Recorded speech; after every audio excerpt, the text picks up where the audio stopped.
It's time. Make it so. It's me, Mario!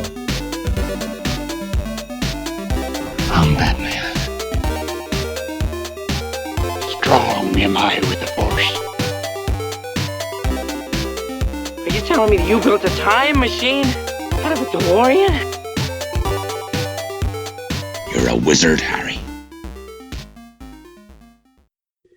And welcome to World War G, episode 136. I'm Troy. I'm AJ. So, last week... Previously yeah. on World War G. This one's going to be kind of opposite of last week, because last week we didn't have a whole lot of news stories, but we had done a lot. This week, it's the opposite. We have a lot of news stories, and we really didn't do that much. Yeah. So it kind of ebbs and flows as far as, what's going on. We don't control it. We just report it. Exactly. Okay. Game of Thrones. Is on tonight.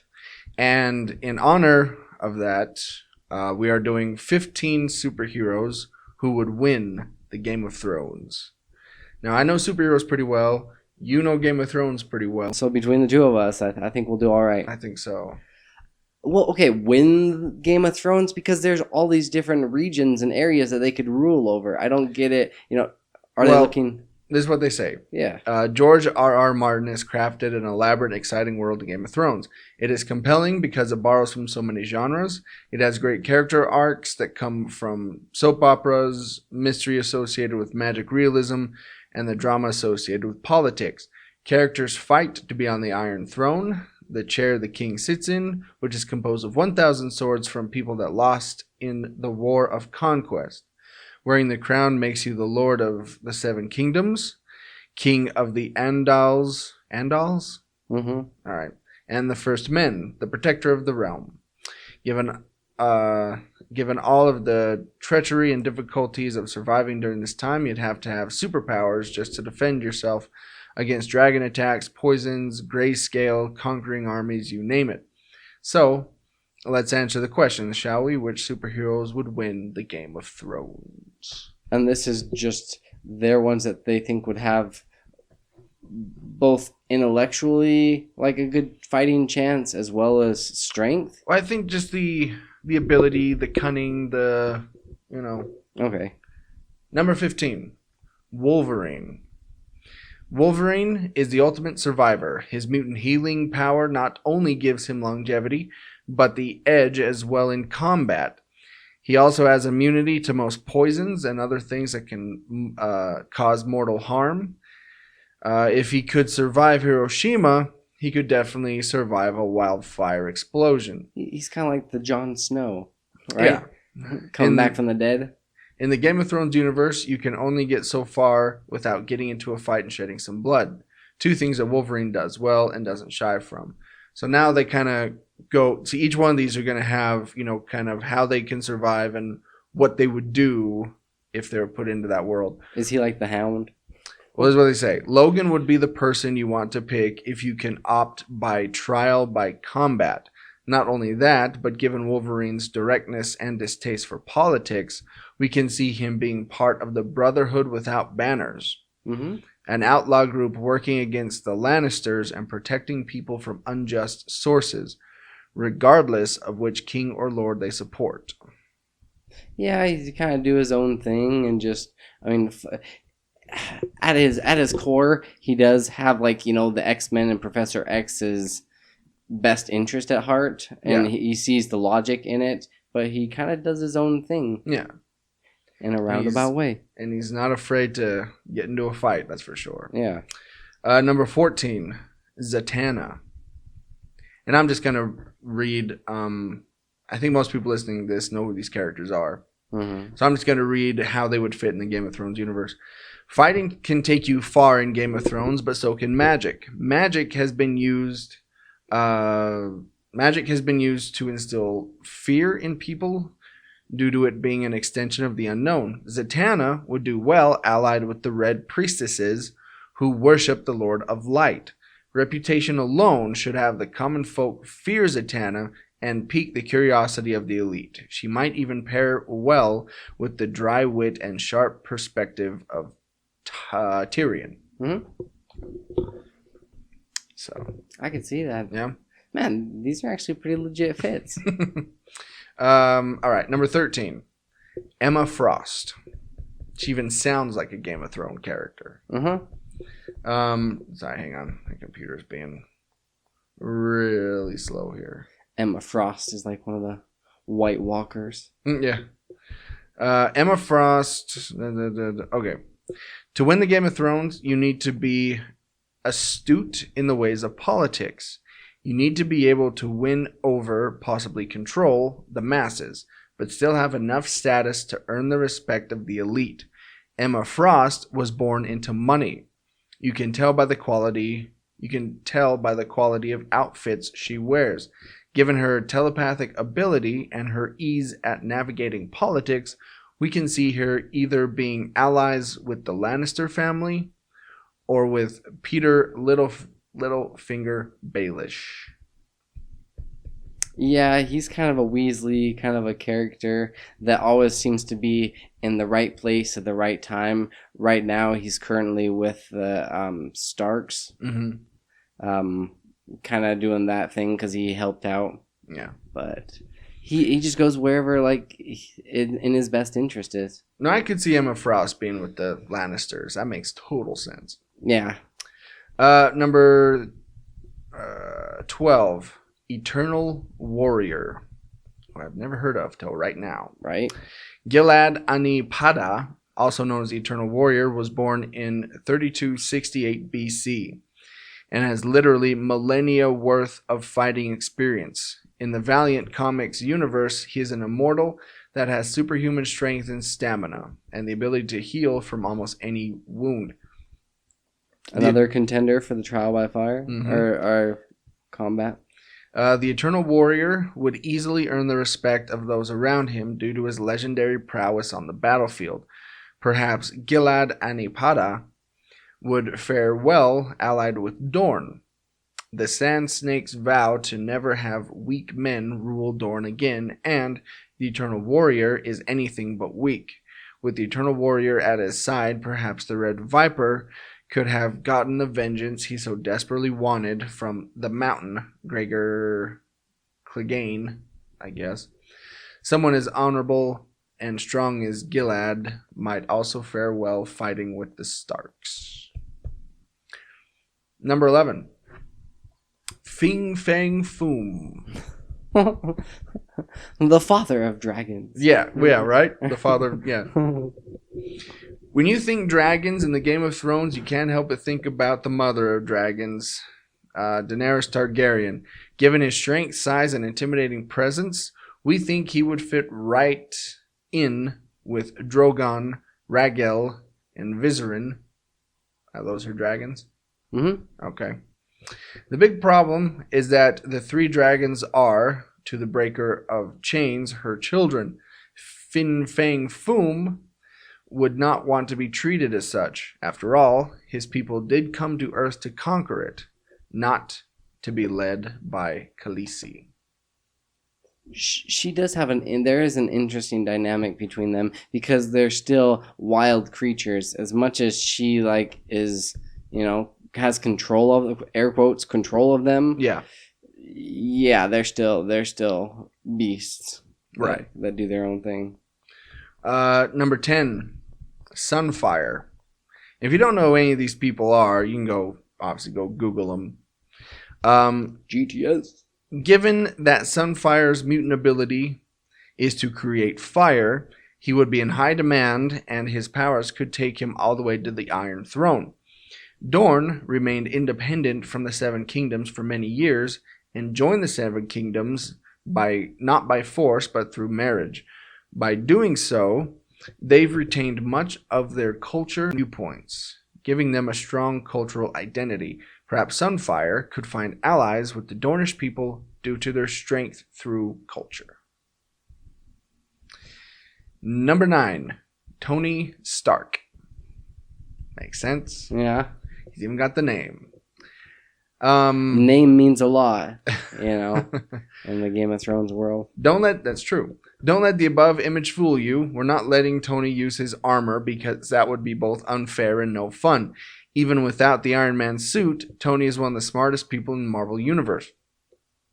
Tony knows how to make weapons, and he's a formidable engineer in any time period. So, in the Game of Thrones, he would know how to defend himself as well as others. Sure, he may not be able to fight the mountain in hand-to-hand combat, but why would you need to if he designs a wildfire flamethrower? That was hard to say. Wildfire flamethrower. However, we think Tony would take a different route. Given that he is an engineer first and weapons designer later, we think he would set up shop in the Citadel, a place where people go to become masters or maesters. Masters? Maesters. Maesters. Since maesters advise lords on scientific, medical, and historical matters. This is where Tony could rule without ever setting foot in Westeros. Yeah. He could kind of do what he typically did. Well, what he first did to get his money.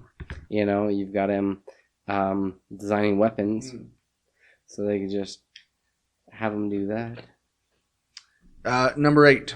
The Savage Dragon. The dragon one day awoke, without any memory of who or what he was, in the middle of a burning field in Chicago, Illinois. He had super strength and a strong healing factor, and he was recruited by the officer that found him into the Chicago Police Department, where he fought against superpowered criminal gang known as the Vicious Circle.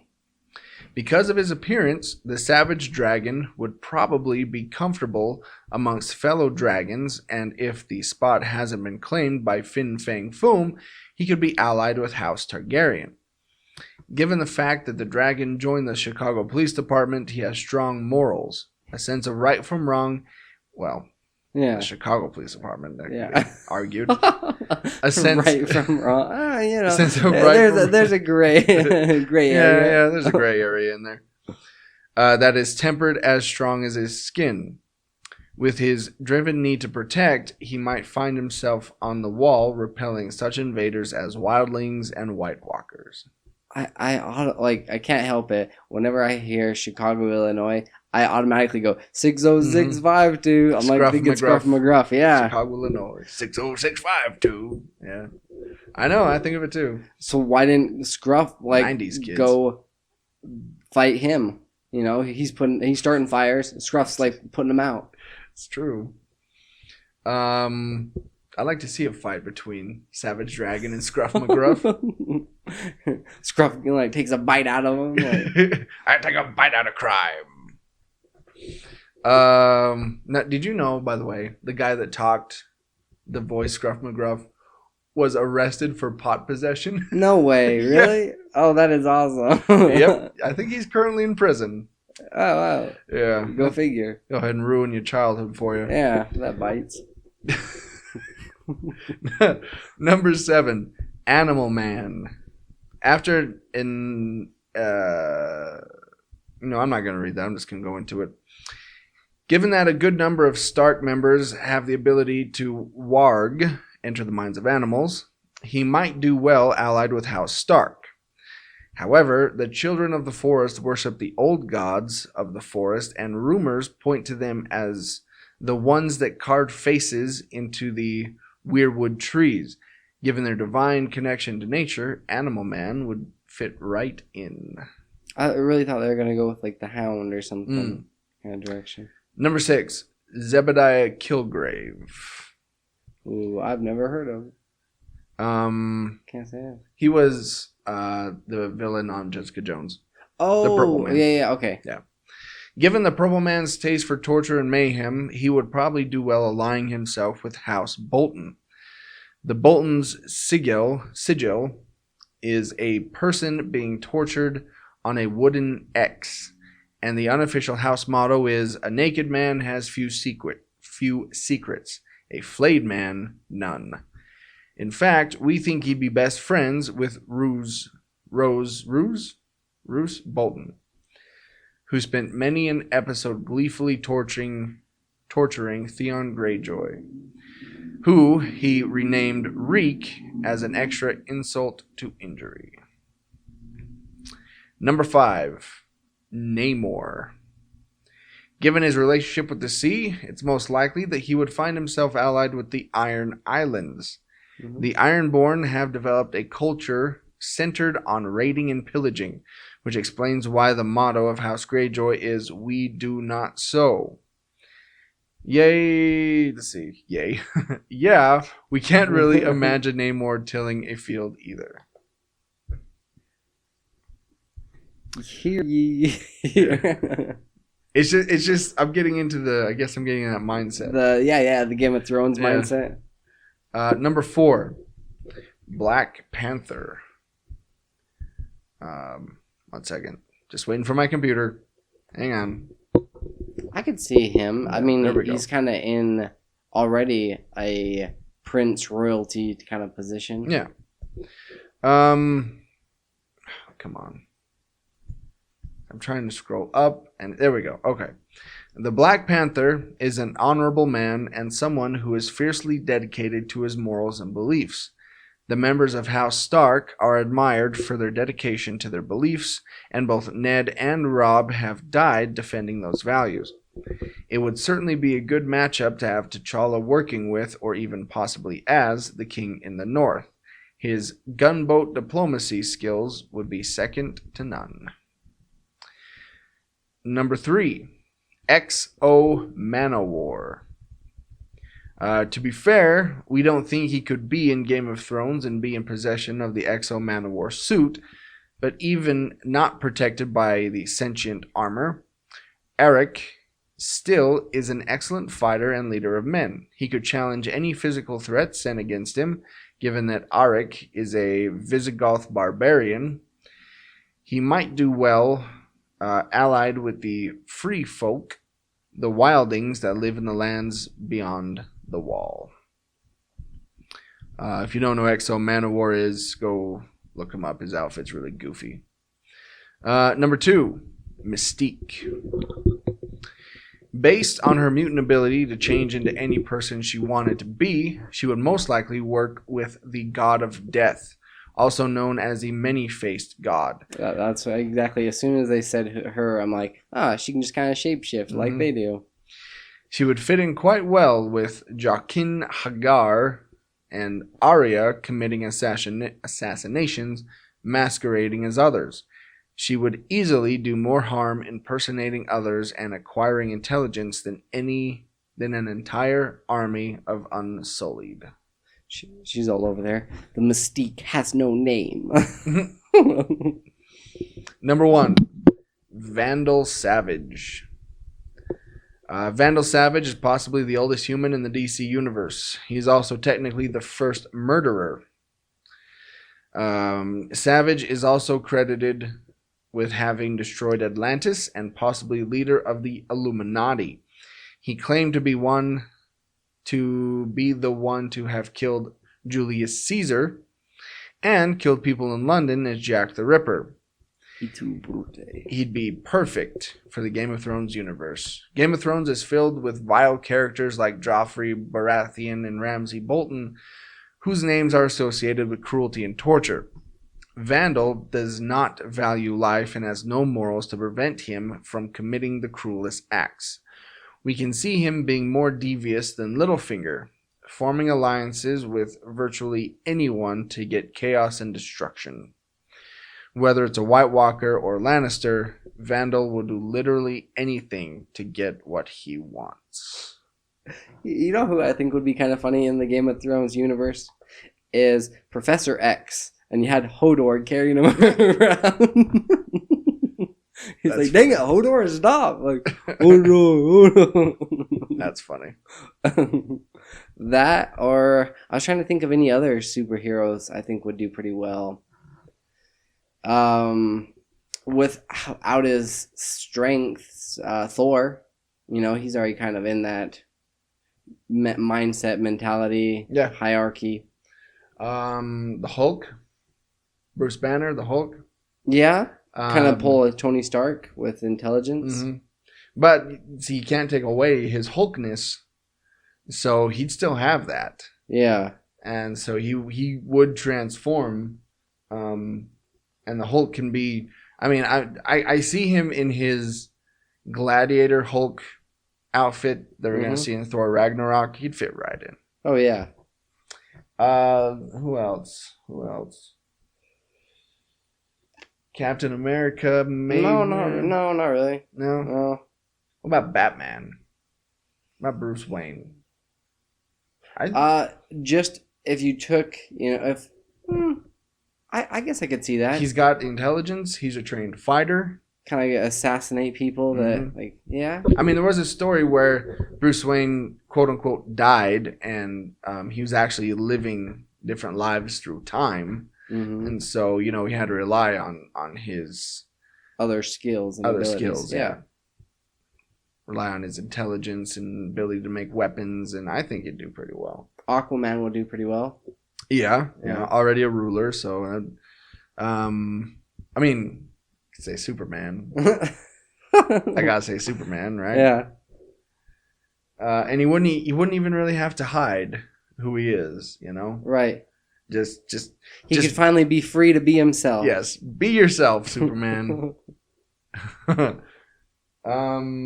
He's that I don't think that would work too well because they'd probably see right through his glasses and his different hairstyle. This is a stupid facade. Well, there's many other things he does hide his identity, but you don't have to get into that. Yeah. Doctor Strange, I think would be all right. Yeah. With the whole magic thing. Right. It's difficult because a lot of these ones, these superheroes will be pretty OP in that, like way overpowered. Ooh, Ghost Rider. Oh yeah, that would be cool. That would be pretty sweet. Having him on a horse, roaming through the land. They talked flaming a lot. Head. They did talk a lot more about like cool. superheroes, but super villains. Doctor Doom. Yeah. Oh, Doctor Doom would rule with an iron fist, but not Iron Fist. But yeah, that was a flop. Yeah. Doctor Doom would do well. Kingpin might do well. He's pretty manipulative. Right. Lex Luthor probably do pretty well. Yeah. There's quite a few of them. Joker. I think Joker would do well. Yeah, he would do pretty well. Because I think he'd just be nuts, I mean, he going for chaos. Yeah. Just straight chaos. Yeah. Anyway, if you listening, if you think any supervillain would do well in the Game of Thrones, leave a comment on our Facebook page. Yeah. On this episode, leave a comment. Okay.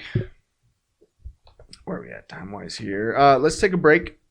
When we come back, we got a bunch of stories to get to. We got Pirates, we got Dwayne Johnson, we got Doctor Who, we got Walking Dead, we got the Avengers, we got all kinds of stuff coming up. So we'll be back right after this. On the historic streets of Ogden, there are two kinds of people, readers and non-readers. Here's where you can find their stories. Booked on 25th Street, located at 147 Historic 25th Street, Ogden, Utah, 84401. Yeah, stop by and say hi to our friend Marcy. You can pick up a new or used book, or you can sell your own used books. That's right, you can get 10% store credit on what they can sell the book for. Stop in and say hi, or call them at 801-529-7720. You can find them on Facebook at facebook.com/bookedon25th, or you can email them at marcy@bookedon25th.com, or visit their website, bookedon25th.com. Be sure to tell them that World War G sent you. Now back to the episode.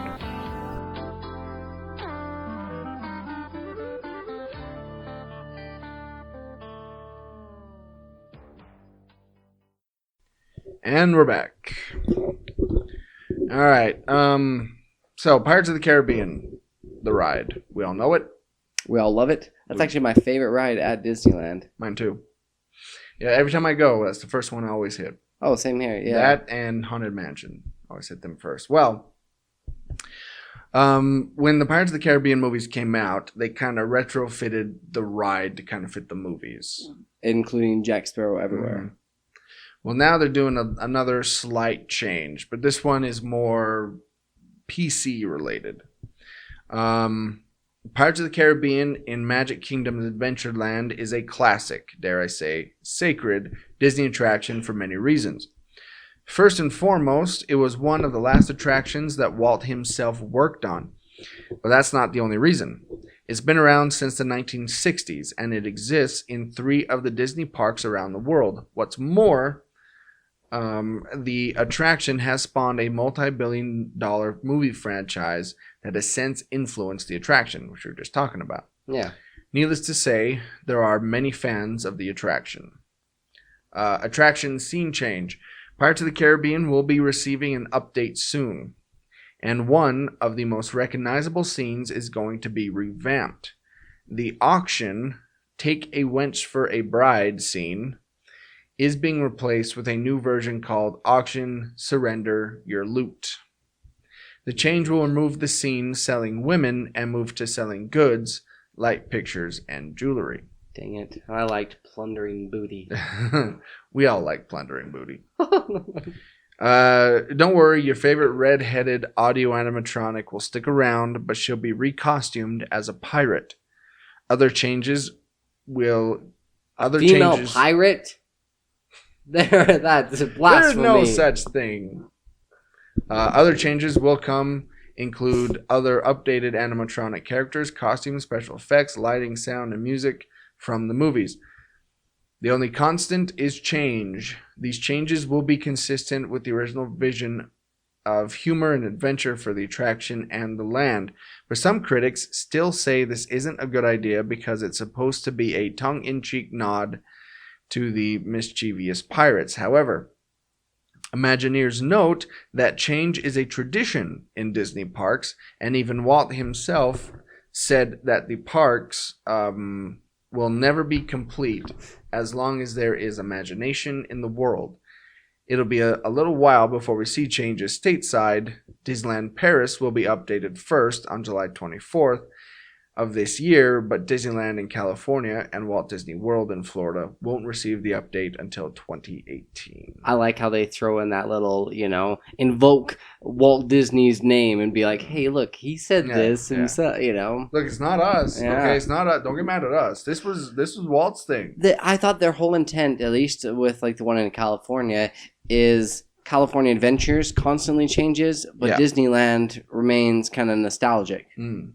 And there's certain rides, like seriously, I can think of like the Haunted Mansion and Pirates and maybe It's a Small World are 3 that I can think of that I would never want to see kind of changed. Splash Mountain. Splash Mountain? That's the other one. Yeah, that's another one. No, yeah, I agree. I know that they're trying to be all PC, and I get that, but it's kind of cool to see this dated technology. But see, and just speaking to that, I mean, look at the Haunted Mansion. It has changed considerably over the years, but it's the technology that has changed, not the characters inside of it. Mm-hmm. Right? Right. I mean, there have been a few additions here and there. I didn't even like the addition with like Johnny Depp's character. I thought it felt a little bit out of place. Yeah. Where he's kind of like peeking through like different areas and hiding around, and then he's at the very end of the ride. Yeah, okay, have him at the end of the ride, but yeah. Yeah. Here's a little trivia for you about that ride, Pirates of the Caribbean. At the very end, there is a room full of gold, and there's a skull bed. The skull, yeah, that's a real human skull, right? And it's the only one in the whole ride. There was a bunch more when the ride first started, but they took all those out except for one, and it's that one. Whose skull is it? Do they know? Walt Disney's mother's. Nuh-uh, really? No, I'm not. Oh, geez. I was like, I don't know. That is awesome. He went all Norman Bates. It's like, come here, mother. I want to show you my, girlfriend. Would you like to be part of the ride, mother? I always did try to steal one of those gold coins, though. Not gonna lie. I was like reaching out kind of farther and like, I can't get to it. I can never quite reach them. Although I did put my hand, even though I was worried at the same time because it's kind of on tracks. I was worried that I was gonna like get my hand like cut off up against the side of the boat and it was smashed. Mm-hmm. But I was to like put my hand in the water and kind Oh of yeah, I'd splash do the that water. too. Yeah. We should have a World War G field trip to Disneyland. Done. That'd be fun. All right. So Star Wars. yes, Everybody loves Star Wars. would you pay $1.4 million for a gold-plated Darth Vader helmet? The Force is strong with this one. Troy's over there like, I mean, it looks yeah. pretty legit. I mean, if I had the money to spend, maybe. Right. Okay, the Force is strong with this one and expensive too. Looking to drop 1.4 million? Step right up to this counter where you can purchase a Darth Vader mask made of solid gold at a Japanese jeweler, Tonka. Man, I'm gonna butcher this. Kinkazoko Jewelry, founded in 1885. Wow. Is selling the 33-pound pure gold mask to commemorate the 40th anniversary of the Star Wars film franchise. The pure gold mask will go on sale May 4th. Also known as May the 4th. Of course we know that. Yeah. Star Wars Day. Right? If 1.4 million is a little out of your price range, the jeweler will also be offering commemorative plaques featuring 3 small oval coins made of pure gold.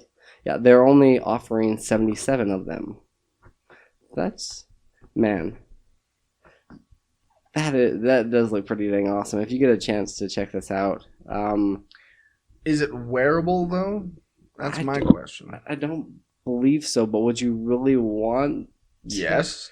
Yeah, you're like, if I paid that much I want the choice. Yeah. Yeah. They said solid gold, so I imagine. Yeah. Probably not, but I don't know. Yeah, this is, if you want to look at it, it's fromthegrapevine.com. Just search Darth Vader helmet. Yeah, I mean, it looks pretty cool. It looks, although you may not want to tell people you have it. Right. Because then it might get stolen. Mm-hmm. But, yeah. I can't believe it's been 40 years since the first one. What, 1977? Yeah. I feel like I need to rewatch all of them, like, all over again. Oh, I'll do just to get ready for the newest one. Oh, that's true. Yeah, I should probably do that. I mean, I'm probably going to sometime this year anyway, because I do every year. I watch all of them, but yeah. Okay. Keeping up with Star Wars. Insufficient interest keeps Rey out of Star Wars monopoly. Despite Hasbro's promise to consumers that they would update the latest edition of Star Wars Monopoly to include a Rey token, after receiving complaints from fans, the games currently sold in U.S. stores do not have the new piece due to, quote, insufficient interest. Fans may recall in early 2016, as The Force Awakens was shattering box office records, there was an outcry over the lack of Rey merchandise available in stores. After all, the young scavenger is the protagonist of the sequel trilogy, meaning she should be front and center on the tie-in products. Her conspicuous absence confused Episode 7 director J.J. Abrams, who personally made some phone calls to licensing partners. Oh man, when he gets involved, At the center of the controversy was Hasbro's Star Wars Monopoly board game, which included an all-male roster of playable characters: Luke Skywalker, Darth Vader, Kylo Ren, and Finn. You could just take Kylo out of there and stick Rey in. Or even Finn. That seems kind of... Yeah. All right. This led to fans creating the hashtag Where's Rey to voice their displeasure. Hasbro responded by saying they would add a Rey piece to the game, and images of the figure made their way online about a month afterwards. Now, 18 months after the story made headlines, it's come out that Rey is still not part of the Star Wars Monopoly sold at American retailers. According to the Chicago Tribune, Hasbro spokeswoman Jane Duffy said that the company did indeed produce a Rey figure for Monopoly, but did not release a new version of the full game in the U.S. because of what she called insufficient interest. Yep. I like how they ask her as the spokesperson. Yeah. Look, you know, she's a woman. right? Right? I mean, don't get mad at us. This is Insufficient interest. Just like Disney again. It's all her. The updated Monopoly with Ray was sold in various overseas markets, just never in America. Makes sense, I guess. Responding to an inquiry from The Verge, Duffy elaborated on her original statement. The original version of the 2015 game was selling well in the US, and retailers had adequate inventory, so they opted not to list the new version. It is worth mentioning that people who want a raid piece for their Star Wars Monopoly can get one by making a special request to customer service. So, from a certain point of view, Hasbro did make good on their promise. Technically, Ray is in the game, though there's an extra step one must take. It's understandable why this might not sit well with fans, following the success of The Force Awakens. Rey became one of the most popular characters in Star Wars lore, particularly among young girls who found the heroine to look up to. Getting excited about playing Rey Monopoly, only to find out you have to call Hasbro to get the piece. It's anticlimactic and disappointing. Now you got a bunch of Blu-rays. Nice. Little cosplayers walking around like so sad and depressed. They can't play it. Yeah, this whole insufficient interest crap, no. No. Yeah, it seems kind of stupid. There's no way. I feel like they should have just done it when they first released the game. Yes. Yeah. But it's true. It's hard to find any Rey merchandise out there. Maybe you'll get an action figure here and there, but that's it. Yeah. And I told you, in Comic-Con, was it last September? Was it the Pops that you're talking about? No, one of the biggest cosplays was Rey. Oh yeah, they were everywhere. Yeah, I mean, you know, for older women, young girls, I mean, they're all dressing up as Rey. So this whole insufficient interest crap, no, I don't think so. But how many people are going out and buying Monopoly? Yeah, see, that's the other thing. Yeah, and I mean, you got those die-hard collectors that need every version. Mm-hmm. But other than that, most people are playing on the same Monopoly board they've been playing on for 30 years. Yeah. So, I don't know. I would play a Rey piece in Monopoly. I'd personally play as Darth Vader, but that's just because it would be pretty awesome. Yeah. Okay. Dwayne Johnson actually registered to run for president. Say what? If Kid Rock's gonna, run for mayor or senate or something. Kanye West said he was going to run for president too. Yeah. Earlier this year, there was some hubbub that Dwayne "The Rock" Johnson could potentially run for president of the United States in the 2020 election. He even went on Saturday Night Live and announced that Tom Hanks would be his running mate. That was a joke, of course, but President Johnson... He's like, no, Mark Wahlberg. Oh, wait, no. But President Johnson may not be as far-fetched as it seems. At the very least, he's now technically qualified to make a run. As NME notes, a writer named Kenton Tilford filed the necessary paperwork with the Federal Election Commission. Donald Trump was a celebrity before he entered politics. So, with this precedent he's set, it doesn't seem too outlandish that Johnson could at least make a run at the office. He addressed the point on The Tonight Show a few months back, and he didn't exactly deny it. All in all, Johnson is a widely liked and charismatic guy, so if he wanted to run for POTUS, he's now technically able. Who had to nominate him? Some dude. Yeah, I was looking up before the episode even started how to get nominated because I'm like, Troy, do you nominate me, dude? I'll nominate you. Yes. That'd be awesome. I'll run for president.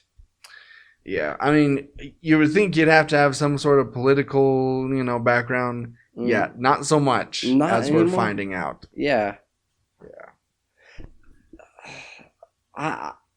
It's weird because, before President Trump got elected, I was thinking, all the time, I was just like, whenever these celebrities would say, "Yeah, I'm gonna run for president," it's like, "Oh, that's a funny joke. They're just doing it because they're releasing, a new music video, or like they're just doing it for this thing or for that reason." Now it's just like it doesn't seem too far fetched, and that's scary. It is scary. Yeah, it's scary that we're treating the presidency like some sort of celebrity reality show contest.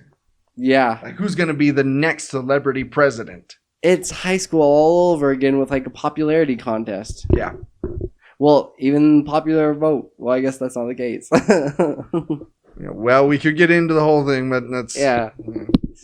Go away. Let's move on to a happier topic. Fear the Walking Dead. Yeah. Oh, jeez. Okay. An experienced skydiver who was also a longtime voice actor. I figured when I saw this one, I was like, oh man, Troy would definitely care. This hits pretty close to home. Yeah.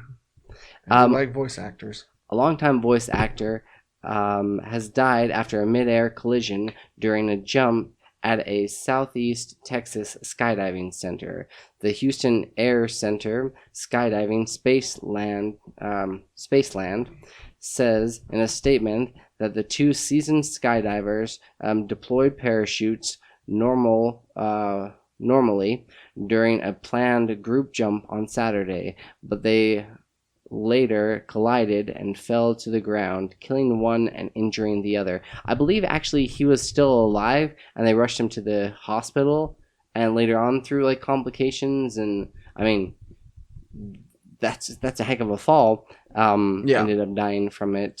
The man who died was identified by his longtime agent as Randy Shell, who worked as a voice actor for more than 25 years. Shell's voice could be heard on commercials for different television shows, including Fear the Walking Dead. He was also on The Walking Dead, voice actor for The Walking Dead, and for various companies, including Geico. His agent, Jenny Bosby, on Sunday described Shell as a generous-spirited man who mentored many in his industry. I imagine it's got to be a pretty tight-knit group because there's so few of them. I mean, there's a lot of them, but at the same time, so few actually get big, make it big. No, it is a very tight-knit group, yes. And if you don't know who we're talking about, you heard him every episode. Previously on The Walking Dead. Yeah, that was him. Previously on The Walking Dead. Yeah, that was him. So you're applying for the position? Hey, AMC, right?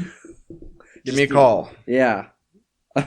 My phone number. You're like, my phone number is. That's kind of crazy because I would really like to do some skydiving but at the same time, there's so many different things that could go wrong, But also think of it this way: the only reason skydiving accidents make news is because they never happen usually. That's very true. Yeah. There's like hundreds and millions of them that have gone on like perfectly fine. I mean, I'd love to do skydiving as well. I think that'd be awesome. I don't know. I think that because you can do it after so many jumps, you can go jump yourself, but not tandem. Yeah. But that would be kind of awkward. Oh. Some dude just like strapped in behind you. Well, if like the parachute didn't work or you get hit or something, you just roll on your back. That's true. All right. Fear Street. R.L. Stine's Fear Street. From Fear the Walking Dead to Fear Street. There we go. Okay. R.L. Stine's Fear Street to become a film series at 20th Century Fox. R.L. Stine's popular Fear Street series of books is set to become a film series at 20th Century Fox. Although According to The Hollywood Reporter, Lee Janiak is on board to rewrite and direct Fear Street. Though the site reports that she's on board for 3 scripts and that those films will be shot back to back to back to back to back and released 3 months in a row, this is being called binge-ing movies. 20th Century Fox has yet to comment on the report. Janiak is reportedly overseeing the writer's room to coordinate the stories, which will take place in different time periods. Kyle Killen wrote the first, Zach Olowitz wrote the second, and Silka Louisa is writing the third. Janiak and her partner Phil Grazadi will work on the first one. The Film Street series is a horror series for teenage readers that Stine began in 1989. He wrote Ghost of Fear Street beginning in 1995 for younger readers and stopped doing the Fear Street Seniors spin-off in 1999. He came back to the series in 2005 with a 3-part Fear Street Nights miniseries. He revived the series again in 2014.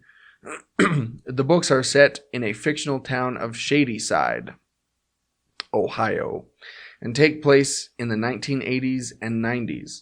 Some characters occasionally crossed over between books. There are 52 books in the main series alone. R.L. Stine is also known for his Goosebumps series of books, which became a film in 2015 starring Jack Black. Why, we still don't know. Yeah, still trying to figure that one out. I never saw it. I've seen it twice.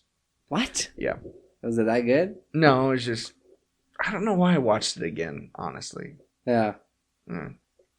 The first 3 books in the Fear Street series are The New Girl, The Surprise Party, and The Overnight, though there is no word which ones the 3 scripts are based on. This, to me, I feel like would be better suited perhaps on the Disney Channel or on Netflix. You know what I mean? Like, you almost said the Disney Channel, by the way. Yeah, because I was going to say, I was trying to think of another platform, but I didn't. I've seen that channel. Oh, yeah. No, but it would work pretty well. Like, you know, those Halloween Town and some of those other creepy, fun, goofy movies. I feel like that would be better suited, but to actually have it in theaters. Yeah. And trying to do this whole new binging movies thing. Yeah. Where a movie comes out, 3 movies come out a month right after each other. Yeah, I don't know about that. Because this is the first attempt at that. Yeah. Oh, sorry, go ahead. Well, I was just going to say, the thing with binge watching, say like a Netflix series, is they're all right there. 1, and 2, you don't have to pay. Right. So you're going to have to keep you're going paying back. For your subscription. Well, that's true. Yeah. But you're going to have to keep going back to the theater, paying money. I don't. This is kind of an interesting thing. I don't think it would work well with these movies, but there could be another series that I would love to see something that was like back to back to back. With these binge, I think it's a kind of an interesting concept. I just think you need a bigger story or a bigger grab. Kind of a more popular thing to kind of launch this whole process. Right? If they would have done something like The Hobbit, I know they wanted to wait each year and release one, but if they would have done like all of them just back to back to back kind of a deal, that would have been pretty cool. Then it also makes you wonder if, what would they make money? And because, film studios are all about money. Right. So if you get one back to back to back for 3 months. Well, 3 months is a pretty long running movie, right? That's true. It's been in theaters. It's already made its way to the dollar theater. Yeah, that's true. But I guess what I'm saying is the movie studio thinks we need to keep this movie. Let's take The Hobbit, for example. Keep The Hobbit in theaters for as long as we can to get as much money out of that one as we can, Then a year later release the other one to build interest, because people are waiting and Right, to kind of build. Well, then you're able to release these different trailers. I guess it would get a little congested if you're trying to drop trailers for now. Is this for drop for number 1 or for number 2? Right. Or for which one is this one for? But it's still a pretty interesting concept. It is. I've never heard of that, and I'd be kind of intrigued to see how this one's going to work. Okay. This was an interesting story from Screen Rant. The Joker will be cured as Gotham's new hero. The time has finally come for the Joker to be cured of his insanity. With Batman White Knight promising to be one of the most refreshing takes on the Dark Knight in recent DC history, nobody has ever disputed the Joker's intelligence, ability to strategize, nor his determination to lock himself in a life or death struggle with Gotham's Caped Crusader. But thanks to a coming limited series by writer-artist Sean Gordon Murphy, fans will see the villain's potential in all its glory, seeking to defeat Batman through politics, law, and the will of Gotham's people. While some devoted hardline Batman fans will scoff at the notion of the Joker becoming a hero and Batman the villain, Murphy and DC are making a compelling case for White Knight. No, it won't be a canon story permanently altering the main DC universe, but an alternate yet mainly faithful take on Batman and his supporting characters. In Murphy's version of the story, Joker's ability to rival serious superheroes will be given an upgrade. Showmanship, rhetoric, and an obsession with Batman become lethal tools when wielded by a sane man. For longtime fans, the premise of White Knight means a chance to see scenes brought to life that most never dared to hope for. For modern, socially conscious readers, it's Murphy's attempt to show that the motivations of these two icons isn't as morally black and white as fans tend to think. After all, as Murphy explains to Wired, even a crazed Joker could argue that Batman is making things worse by tormenting the lowest of Gotham. Give Joker his sanity and mastery of rhetoric, Murphy says, and he's a manipulator in the image of Mad Men's Don Draper.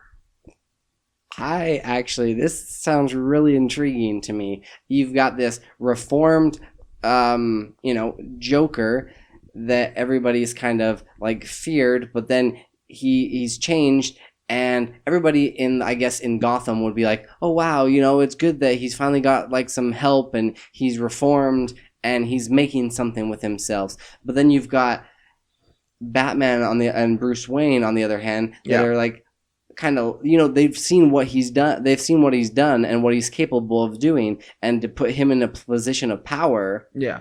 Like, because you're going to be waiting for that moment when he just kind of like switches around and uses all of this. You're waiting for it, which I love those type of stories, but you're waiting for it to happen. And he's really cunning and manipulative. Right. Yeah. Yeah. And to put all that, all that craziness, and all that, that obsession over Batman, and like I said, to put it into a sane man. I mean, and the Joker is very driven. He is, and he's very intelligent. Yeah. You just wouldn't know it, but he is. And so if he could then convince Gotham, say, look, the reason I became who I was because of Batman. My obsession with him drove me to do these things. So you could say without him, there would be no Joker. Yeah. Without him, there'd be no Two-Face, no Catwoman, no, Clayface, on and on and on. And so, yeah, there's definitely potential there. There is. I hope they do it justice. And they do give a few panels here of art, and it looks really good. It looks really interesting. It does. So I'll have to check that out. Oh, for sure. Are they doing now? Is this going to be kind of a episode or issue by issue type of deal? It's gonna be a miniseries. Yeah. Okay. Yeah. So yeah, it'll be issue by issue. Perhaps it's got. I think it's definitely got potential to be a DC animated movie as well. Oh yeah. Right. That could be Yeah. pretty cool to see. That would be cool. Because they can pretty much do no wrong when it comes to the Pretty animated much, movies. Yeah. So they've gotten a new doctor. Yes, just came out today. Yeah. This is like breaking news.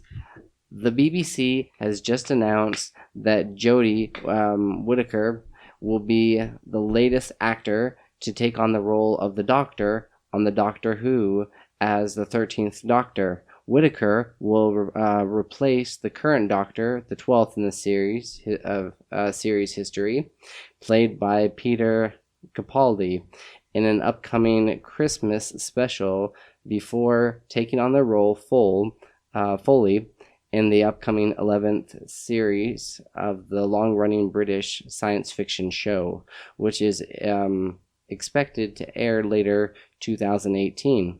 In an interview with BBC, Whittaker commented that it is more than an honor to play the Doctor. It's been remembering. It means remembering everyone I used to be while stepping forward to embrace everything the Doctor stands for. Hope. I can't wait. It just kind of goes on to say what other things she's really Let's see. Whittaker is best known for starring as Beth Lattimore in the ITV criminal series Broadchurch. Yeah, other than that, that's pretty much the bulk of it. What's your take on having a woman doctor? It was the worst kept secret in Hollywood that the next Doctor was going to be a woman. Yeah. Everybody assumed that's the route they were going to take. Especially since they kept kind of teasing at that and hinting, alluding to, to that fact that it's just like, oh, well, he can also, and take any form or gender, And I mean, it's fine. I still won't watch. Yeah. It's not going to get me to watch. Is it kind of for ratings, you think? A little bit? Maybe a little bit. Maybe, appeasing. To branch out. Yeah, to... Appeasing fan demand and so that I would think, though, because Doctor Who is so huge now, not just in Europe, but over here as well, that they would have gotten a British actress who was a little bit more well-known over here. Mm-hmm. That's my whole thing. Yeah. Because I've never heard of Jodie Whittaker before. Right. Until today. So I would have thought that if they were going to do that, maybe they'd get a more well-known British actress. Who would you like to have seen? I can't think of the actress's name, but she did a fantastic job in Sherlock, Watson's his wife. Yeah, I can't think of her name either. Yeah. I mean, her or, Helena Bonham Carter comes to mind. Or Helen Mirren, that'd be interesting. Yeah, that'd be kind of interesting. I'm trying to think of other famous British ladies. Rachel Weisz. Keira Knightley. Keira Knightley. Yeah. What? Yeah. Yeah. Emily Blunt. Mm-hmm. Of course, she's doing Mary Poppins right now. Here we go. Emma Watson. Emma Watson. That would be cool. That would be pretty dang. I would watch for that. That would get me to watch, yes. Yeah. All I can think of is old British women. I'm thinking of Judi Dench. I'm thinking of Angela Lansbury. Carey Mulligan. Mulligan, Trying to pull up a couple others. Yeah, no, that's the majority of them. Yeah. That's just my feeling. Like I said, I'm still not gonna watch. So whatever. Cast whoever you want.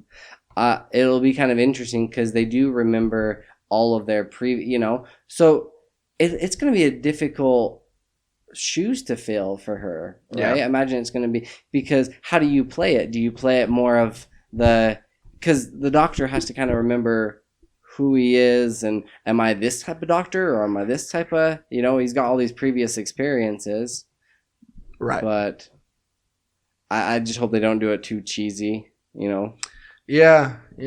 Hope so too. It could almost be like a Freaky Friday kind of a deal, which would be kind of, I don't know, wouldn't bode well with fans.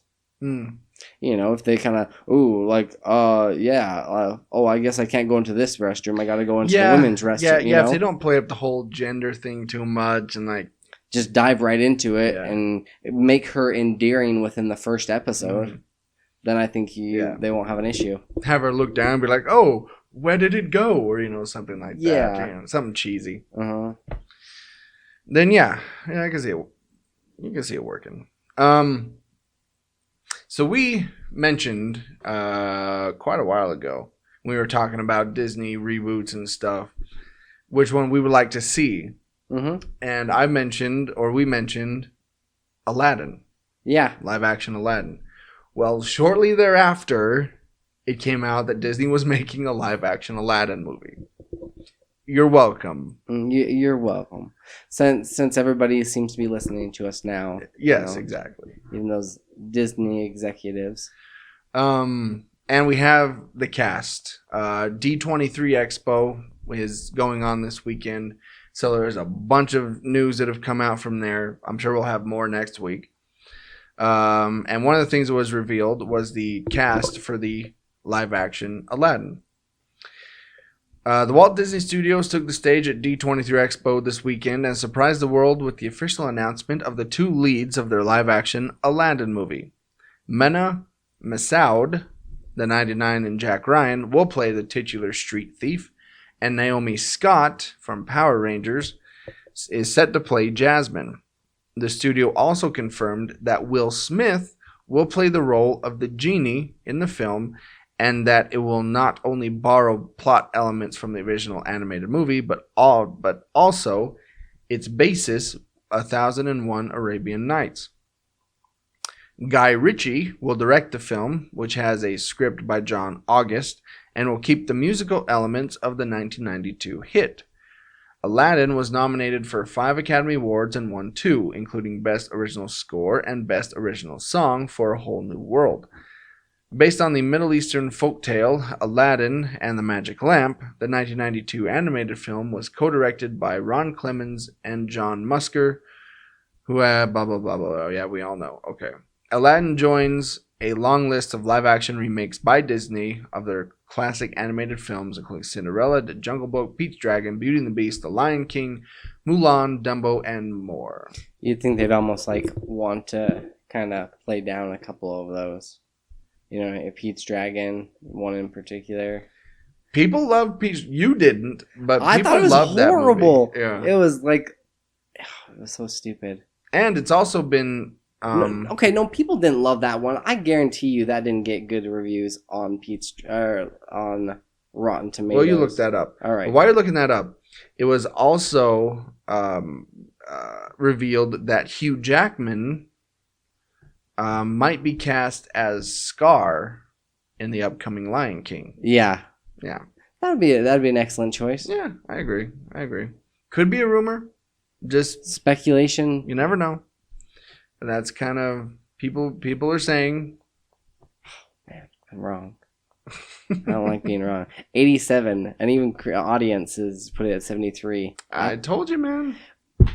Didn't even have any of the original songs, though. When that first came out, you were the only person I heard that said they didn't like it. Yeah, that's because I have taste not just in my mouth, Oh, wow. Yeah. Okay. Shots fired right there. Shots fired. Yeah. Come at me, Disney. All right. Another thing that was revealed at D23 was an Avengers Infinity War teaser trailer. Mm-hmm. Now, nobody was able to film this because they took everybody's phones. But we do have a description of what happened. That's pretty crazy. You had that happen to you when you went and seen the Pirates. Yeah. Yeah. And it was the same thing from what I saw. They took everybody's phone, put them in white bags and paper bags. You'll get this back. Yeah. So They really are doing a good job of keeping it under wraps. So here's a kind of recap of the trailer. The trailer begins with a passed out and wounded Thor floating in space. Guardians of the Galaxy hit him as they are flying through space in the Milano. He's stuck to the windshield, and Rocket proposes using the windshield wipers to wake him up. Thor is brought into the Milano, wakes up, and says, "Who the hell are you guys?" There's a cut to Loki holding the Tesseract, shot of Spider-Man on a bus.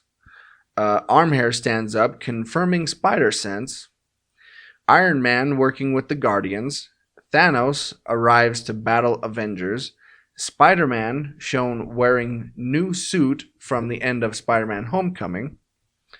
Cut to Peter with mask off saying, "I'm sorry" to Stark. Thanos battling Doctor Strange, Star-Lord, and Iron Man, which is... Oh, yes. That's going to be... Just that line. Yeah. Thanos battling Doctor Strange, Star-Lord, and Iron Man. Woo. Shows Captain America... Shit, I'm getting some Spidey sensors Yeah, here.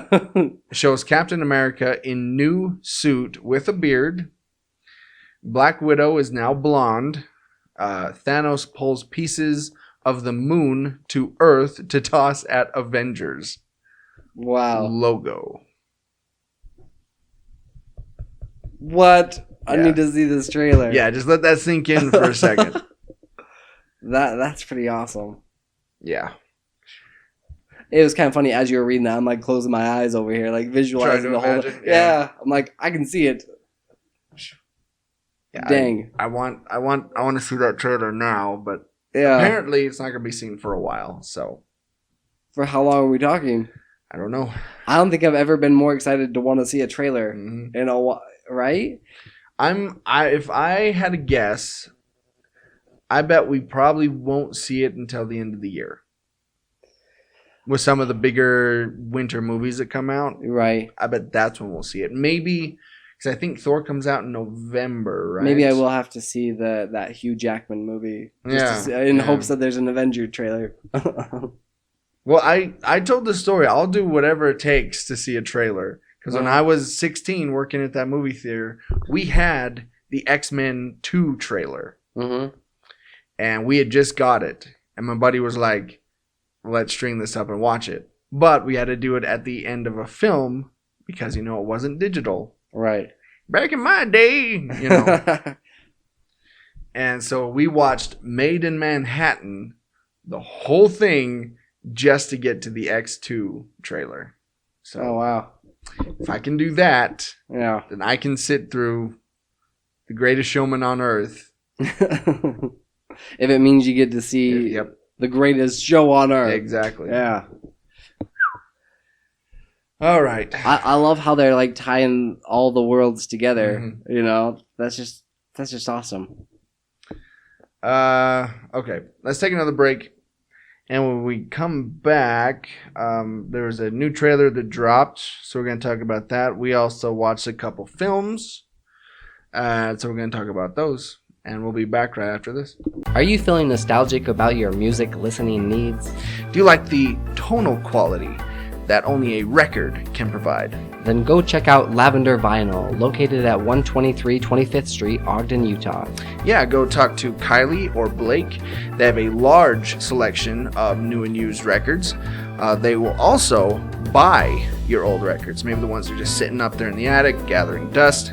And if you can't find anything, they'll be more than happy to pre-order it for you. Now, you can always find them at lavendervinyl@gmail.com. You can also check out their website, lavendervinyl.com, or give them a call on the phone, like a normal person, at 385-240-0336. Be sure to tell them that World War G sent you. Now back to the episode.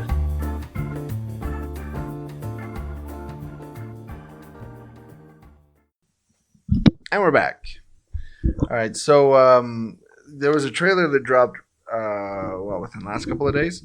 Just barely, yeah. A Wrinkle in Time. It's a Disney film starring Chris Pine and Oprah. And I know the book is pretty big. Like the whole series is. Yeah. You know, it's one of those books that you read when you're in school, and yeah. But honestly, I don't have much interest in seeing this movie. If it would have been done right and done well, I really would have been interested to see it. But yeah, it's another chosen one child saving the day again. And Disney hasn't. We were talking about this even before the episode. Man, we talk about a lot of stuff We do. before the episode. Yeah, probably But- be recording this stuff.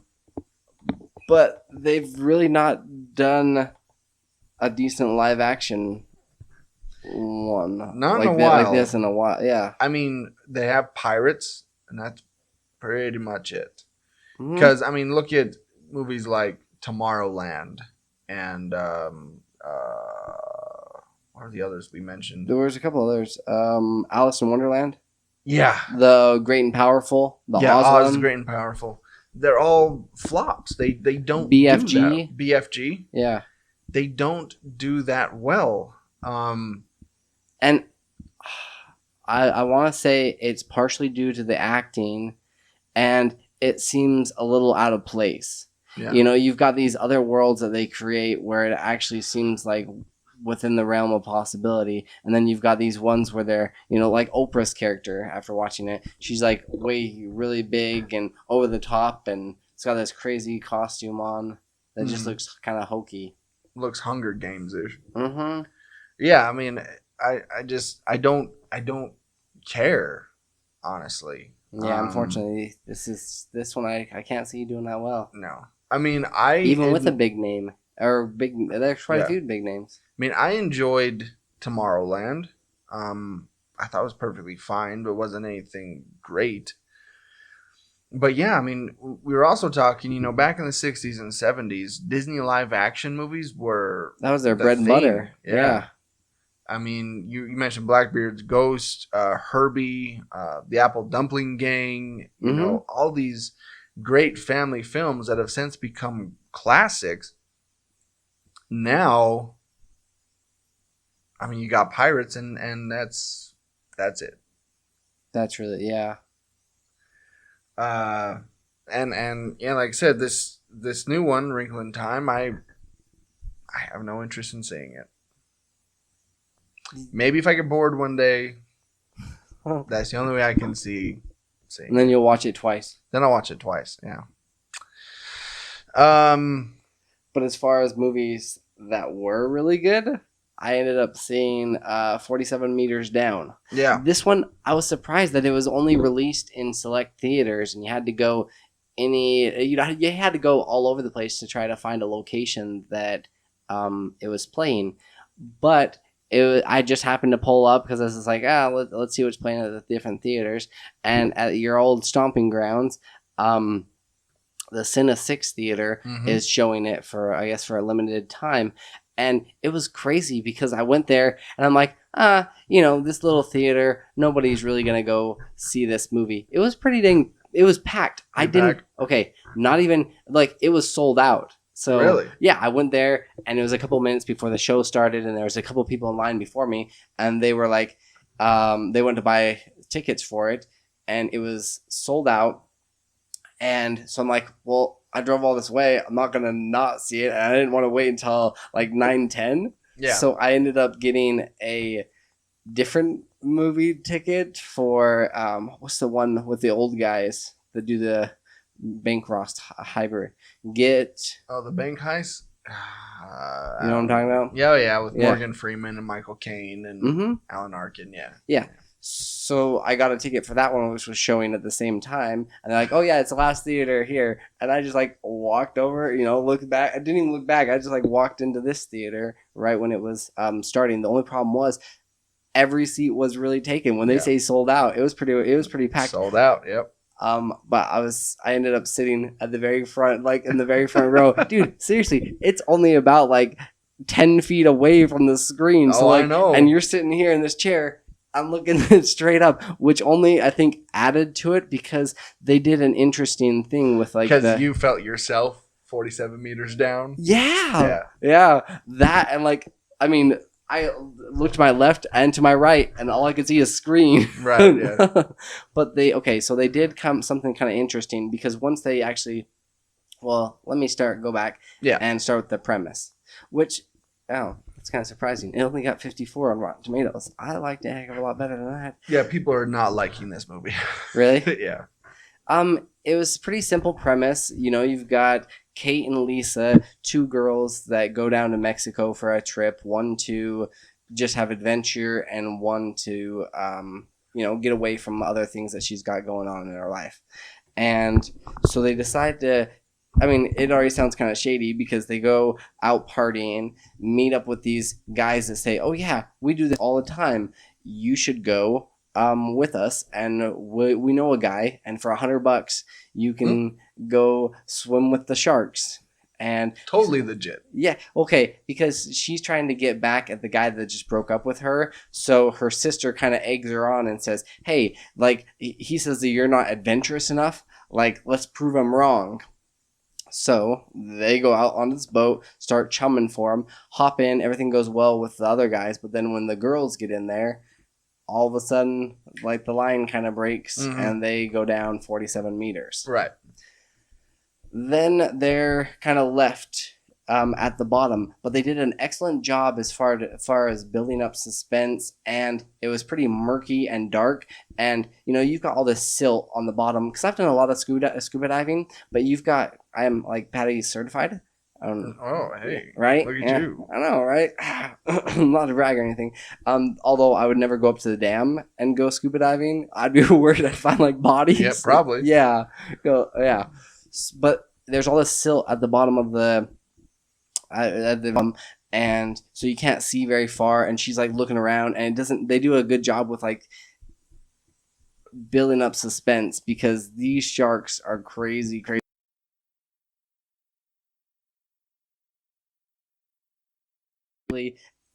I remember watching Jaws for the first time and being like, wow, this is kind of cheesy. There's a couple of jump scares, but it was kind of dorky.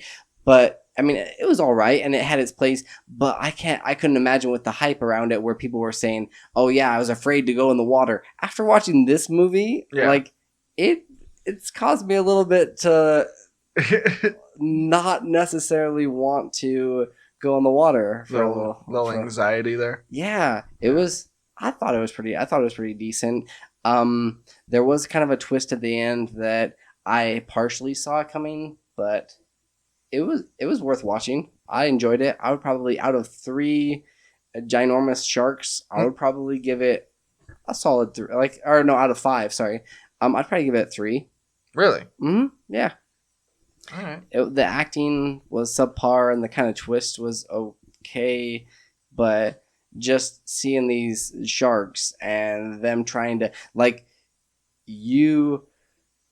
they made it seem like they were a lot further down than what they really were, and it just, you felt for them, because when you go up to, before you get to the top, you have to stop you have to stop and for about 5 minutes to kind of, so you don't get the bends, right, and get like air bubbles and stuff into your brain, and so you don't kill die. Yeah, basically. Yeah. So I'm like familiar with all these terms that they were throwing out, but yeah, just trying to get there with like oxygen tanks running out, and it was pretty well done. 47 meters is 0.0292044 miles. So not terribly deep. Yeah, not too far down. Right. But yeah. But when you're dealing with like, okay, they already threw all this chum and stuff into the water, and like baited the sharks to get them, because one of the guys on there, which I thought was kind of strange, but he was on the ship, and he's just like, well, we can't call out to them, this is the only way that we can get their attention, and they can actually hear your heartbeat or smell blood from about 5 miles away. Right. Which, man, I did not, while watching this movie, I did not feel at the top of the food chain. No. Yeah. No, we are not in the water. Which is why I never go in the water. All right. I also saw a movie. This one was a little older than the one you saw. This one was made in 1970. 79. So I wanna the say. reason that you ended up seeing this one is it was sparked because of after seeing Spider-Man, right? Right. I saw Night Shift, Mhm. one of Michael Keaton's first films.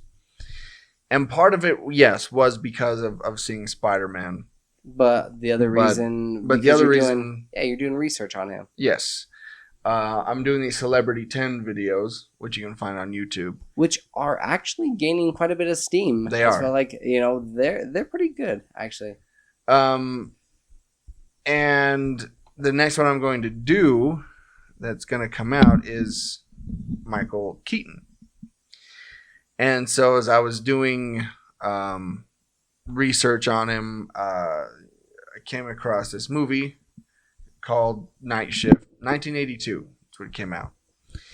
And it's about two morgue attendants, played by Michael Keaton and Henry Winkler, Mm-hmm. who decide to start running a brothel out of their morgue. Lucky stiff. And it's because there was a pimp at the beginning that died, and the pimp was brought into the morgue, and Henry Winkler's character lives right near Shelley Long's character, who is a prostitute whose last name was Keaton. By the way, I thought that was funny.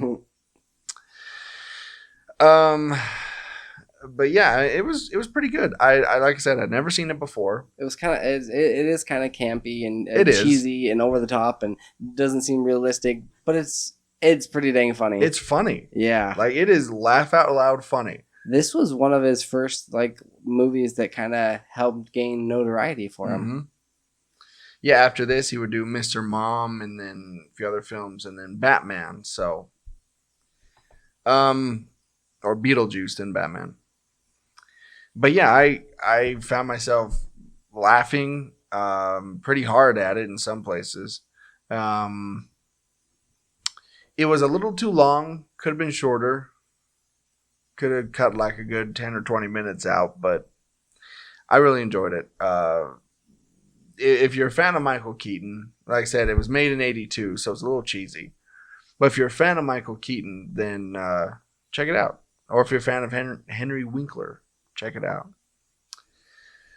So out of 5 prostitutes, I guess, I'd probably give it 3. Okay. Yeah. Yeah. A stiff 3. Yeah. I'd give it a hard 3. All right. Here's where you can find us. You can listen to all of our episodes at worldwarg.podbean.com. We're also on iTunes and the Google Play Store. Just search World War G. On social media, we're on facebook.com/World War G podcast. You can also find us on Twitter and Instagram at WWG podcast. You can get all of our merchandise, all of our shirts, all of our logo shirts and mugs and buttons and Optimus Kitty at shop.spreadshirt.com/World War G. You can also email us anytime, day or night, at worldwgpodcast@gmail.com. So this has been World War G episode 136. That has been AJ. That has been Troy. Stay geeky, my friends. And whatever. Thanks, Troy. Hi, everybody. This is Sean Ray. And John Irons. And we're the hosts of Cosmic Potato, the Super Fan Talk podcast. We're a show that has a little bit of everything.